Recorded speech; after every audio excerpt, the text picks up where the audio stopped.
សួស្តីចង់បានកន្លែងដែលទទួល workshop លើជីថ្នាំកសិកម្មអាចទំនាក់ទំនងមកក្រុមហ៊ុន PGC របស់យើងខ្ញុំបានក្រុមហ៊ុន PGC របស់យើងខ្ញុំទទួលប្រឹក្សានឹង workshop គ្រប់ដំណាំកសិកម្មមិនថាជាប្រភេទថ្នាំស្មៅមិនថាជាប្រភេទថ្នាំសត្វល្អិតមិនថាជាប្រភេទថ្នាំបំពន់ជីបំពន់គ្រប់ប្រភេទទាំងប្រភេទទឹកនិងប្រភេទផ្សាយលើពីនេះទៅទៀតការរចនា design logo សម្បកកេសសម្បកដបផ្សេងមួយកំភ្លេចជូនបងប្អូនម្ចាស់អាជីវកម្មដែលចង់បានម៉ាកសញ្ញារបស់ខ្លួនឯងយកទៅលក់ទៅលើទីផ្សារនៅប្រទេសកម្ពុជាផងដែរ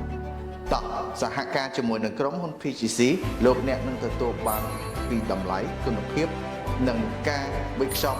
ធានាគុណភាពនៃការប្រើប្រាស់ជូនទៅដល់បងប្អូនប្រជាកសិករទូទាំងប្រទេសដែលកំពុងតែដាំដុះលើដំណាំកសិកម្មគ្រប់ប្រភេទសហការជាមួយនឹងក្រុមហ៊ុន PGC របស់យើងខ្ញុំទំនាក់ទំនងមកក្រុមហ៊ុន PGC របស់យើងខ្ញុំលោកអ្នកនឹងទទួលបានសេវាប្រឹក្សាដែលឥតគិតថ្លៃសូមទាក់ទងមកឥឡូវនេះសូមអរគុណ